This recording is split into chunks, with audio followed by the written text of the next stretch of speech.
50 лет своей жизни доктор исторических наук Гурвич посвятил изучению истории и культуры народов Северо-Востока Сибири. Значительная часть жизни и творчества Ильи Самуиловича была связана с Якутией. Его отец Самуил Константинович был инженером-путейцем, строителем мостов, а мать Евгения Ильинична работала врачом. В 1919 году у них родился сын. Детство и юность Ильи прошли в Москве. В доме Гурвичей собиралась творческая интеллигенция, обсуждались новости литературной и театральной жизни. Дети с детства были приучены к творческим беседам и дискуссиям. Это во многом сформировало черты личности Ильи Гурвича и пробудило интерес к человеку и науке. В 1928 году, в разгар травли и террора по отношению к старой технической интеллигенции, Самуил Константинович Гурвич был привлечен НКВД по сфабрикованному делу и трагически погиб. Это страшное событие разрушило идиллический мир детства 9-летнего Ильи Гурвича и навсегда оставило горький след в его душе. В 1937 году, окончив с отличием среднюю школу, Илья поступил на исторический факультет Московского университета. Интерес к живой жизни, романтическая жажда поездок и впечатлений пробудили в нем интерес к этнографии. Уже с первого курса Илья Гурвич с увеличением занимался в этнографическом кружке профессора Марка Осиповича Косвина и на старших курсах сам становится руководителем этнографического кружка. В 1938 году Гурвич знакомится с Сергеем Александровичем Токаревым, работавшим в те годы научным сотрудником Центрального антирелигиозного музея. Под его руководством Гурвич прошел школу полевой этнографии, принял участие в экспедиции к черкесам-шапсугам и на Алтай, что навсегда определило интерес молодого ученого к живой этнографии и зародило уважение к этнографическому факту и конкретике. Не без влияния своего учителя Гурвич выбирает регионом своего исследования Северо-Восточную Сибирь.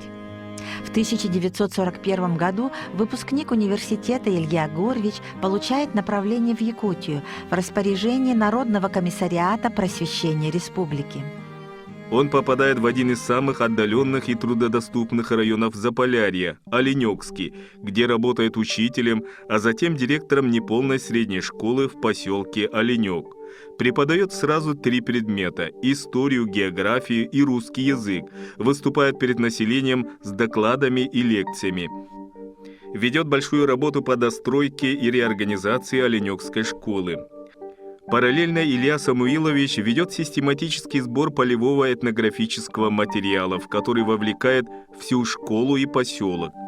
В 1946 году Гурвич вернулся в Москву и поступает в аспирантуру Института этнографии Академии наук. Через 3 года он блестяще защищает кандидатскую диссертацию по теме «Оленёкские и анабарские якуты. Историко-этнографический очерк». Эта диссертация стала первым в истории сибиреведения монографическим описанием северных якутов.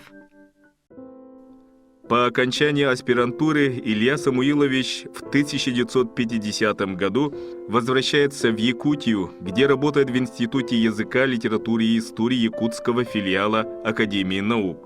После изучения биографии и анализа его основных трудов был составлен список экспедиций, в которых участвовал Гурвич. Это почти полвека тяжелейшей полевой работы, результатом которой стало более 280 опубликованных работ. Объектом изучения в процессе полевых этнографических исследований всегда бывает народная культура и быт. Полевая работа в этнографической экспедиции всегда очень разнообразна. В один и тот же день этнографу нередко приходится беседовать с местными жителями, фотографировать, описывать те или иные явления, обмерять и зарисовывать всевозможные предметы. Основные виды работ в поле, личные наблюдения исследователя. Участник экспедиции должен вести дневник, куда записываются все полезные этнографические сведения, не зафиксированные в полевых записях или в других документах.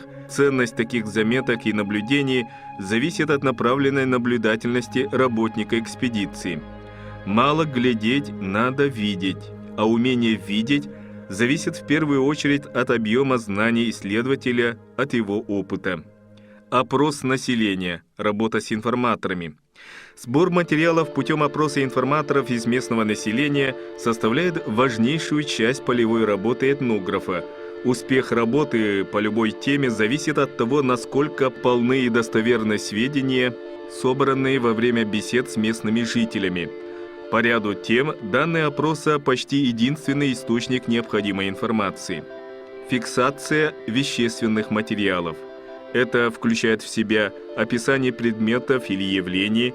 При описании полезно придерживаться определенного порядка, определенной последовательности. Так, если описывается жилище, то начинается с описания устройства фундамента, затем стен, кровли, потом переходят к описанию деталей, дверей, окон и так далее. Последовательность и порядок каждый раз зависят от цели исследования и от характера изучаемых явлений. Графические приемы. Рисование, черчение, копирование. Рисование масштабное по координатной сетке позволяет графически изобразить устройство сложных орудий труда, показать принцип взаимодействия их частей и характер рабочих операций. На рисунках-схемах легко и удобно проставить наименование фиксируемого предмета и его частей. Рисование дает возможность более точно, чем цветная фотография, фиксировать цветовые соотношения узоров, росписей и орнаментов. Сбор этнографических коллекций. Никакие описания, фотографии или рисунок не в состоянии заменить собой саму вещь, предмет. Особенно важно собирать те предметы народной культуры, которые выходят или уже вышли из массового употребления. Этнографы и вообще все научные работники, изучающие народную культуру, обязаны собрать и сохранить в музеях все, что возможно, чтобы нашим потомкам не пришлось производить археологические раскопки для получения необходимых сведений о XX веке.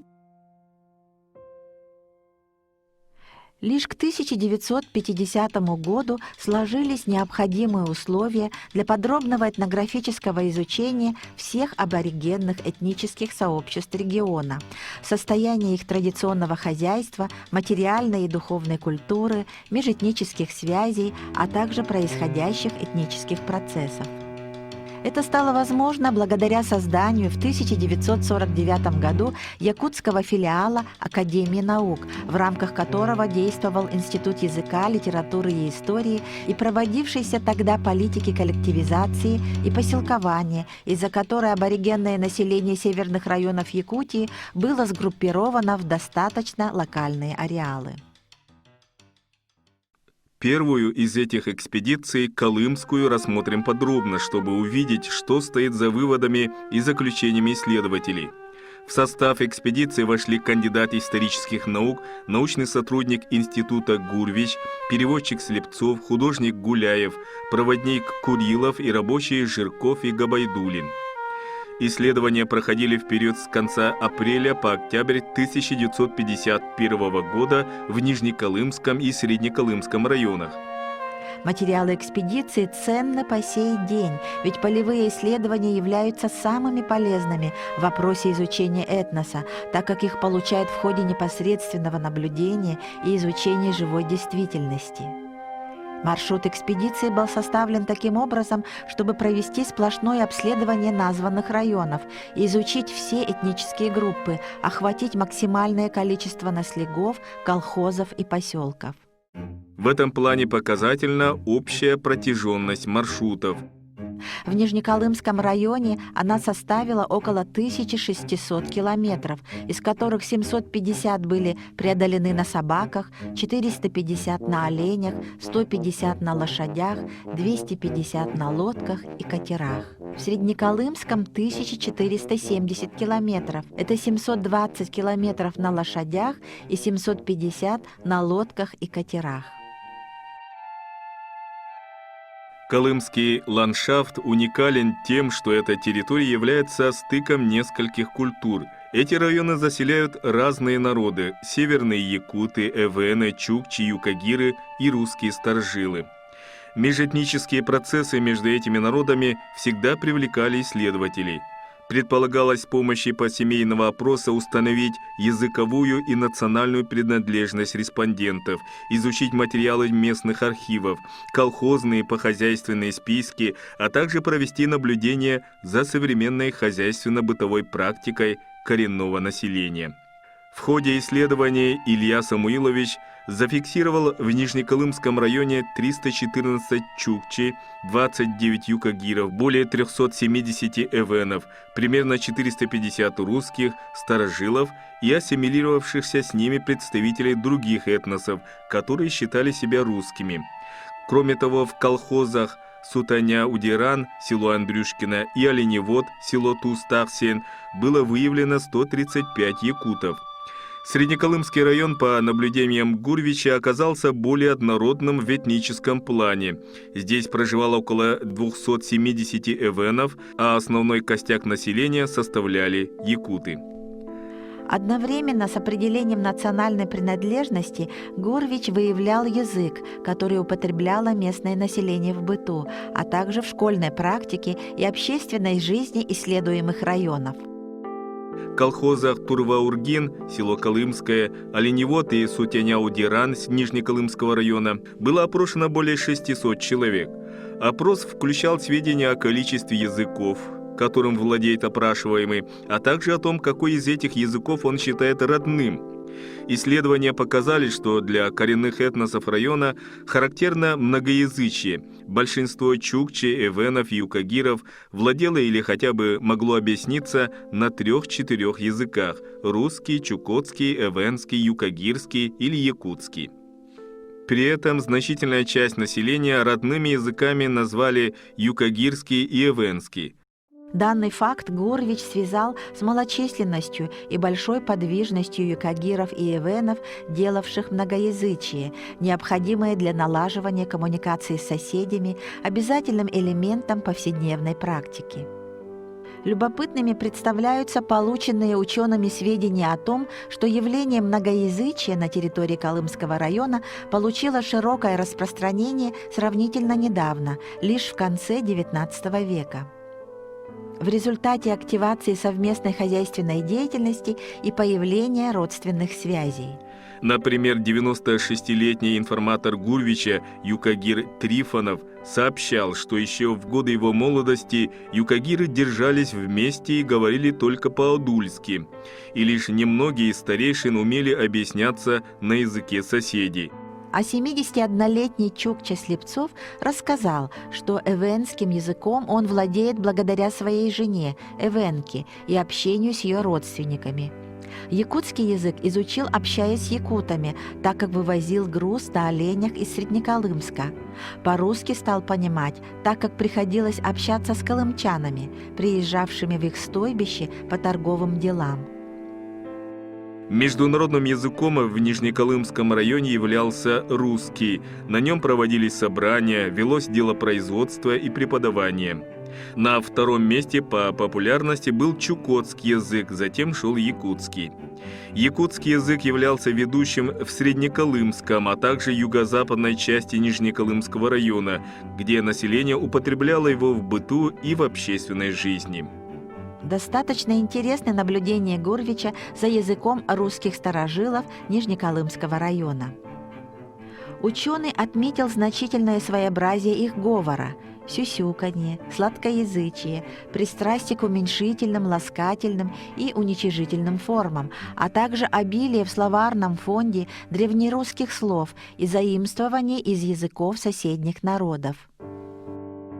Примечательно, что всего через 8 лет, побывавший в этих же местах во время Юкагирской комплексной экспедиции, Илья Самуилович установил уже стремительное разрушение и фактически полную утрату оригинальных старожильческих говоров, произошедших, по его мнению, в результате развития средств массовой информации и активного проникновения в район пришлого русскоязычного населения. Помимо самобытности речи русских старожилов, Гурвич в 1951 году выявил сохранность старинных хороводных песен, напевов, повествующих о различных исторических событиях XVIII-XIX веков, а также былин, которые не рассказывались, а пелись. Сами русские старожилы при этом резко отделяли себя от приезжих русских, называя тех русаками. На основе полученных во время экспедиции данных Гурвич определил ареал расселения и составил краткое описание истории хозяйственной деятельности эвенов, чукчей, юкагиров и якутов Нижнеколымского и Среднеколымского районов в конце 1920-х годов XX века. После коллективизации, по мнению ученого, еще более ускорились ассимиляционные процессы, которым значительно способствовало широкое распространение межнациональных браков. В результате Гурвич отметил значительное смешение коренных народов исследуемого ареала, их культуры и обычаев. Так было установлено, что юкагиры переняли эвенский тип жилища, покрой одежды и обуви, образ жизни, в то же время сохранив свой язык и даже распространив его среди эвенов. Среди якутов получила распространение заимствованная у русских хозяйственная утварь, русская и чукотская одежда. Восприняли мужскую одежду чукчей и эвены. У самих чукчей, наряду с сохранностью своей национальной одежды, а также традиционного жилища яранги с пологом, наблюдалось отмирание ряда обычаев, например, добровольной смерти, отработки за жену и обмена женами. Одновременно в ходе исследований Гурвич выявил представителей некоторых из бывших юкагирских и эвенских родов, установил примерные территории их жизнедеятельности и входившие в них семьи. Наряду с этим участники экспедиции собрали коллекцию экспонатов, включавшую 78 предметов, словарики по языкам народов Колымы и большое количество фотографий, ценность которых будет только расти.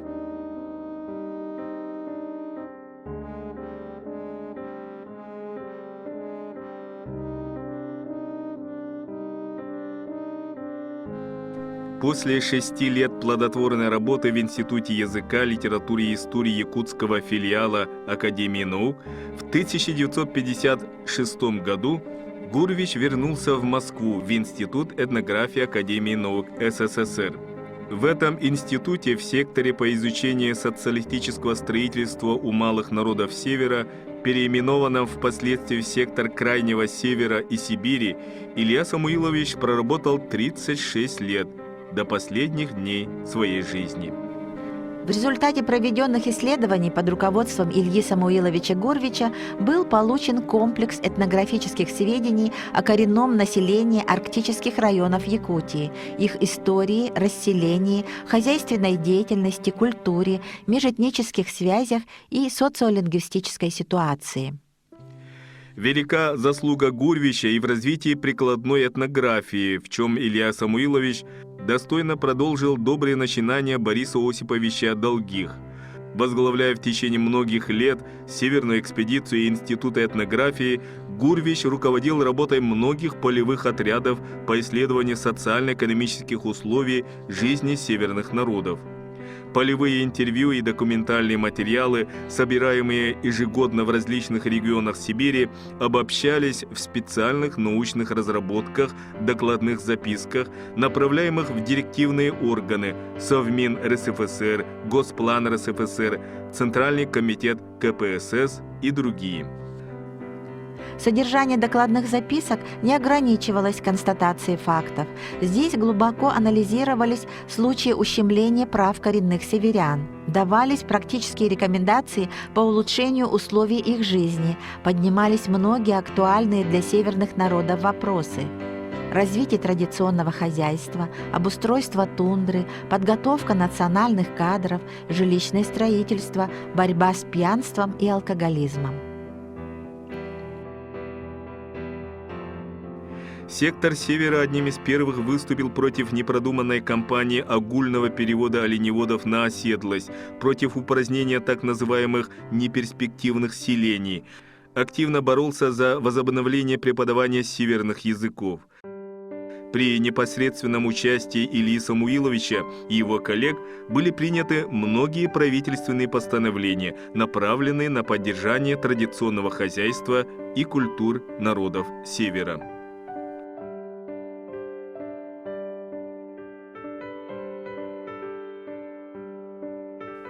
Талантливому ученому, гуманитарию по уму и духу Гурвичу были присущи замечательные человеческие качества. Это был человек, выделявшийся мягкой, интеллигентной манерой общения. Отличительными чертами Ильи Самуиловича были обязательность, добросовестность, старомодная порядочность.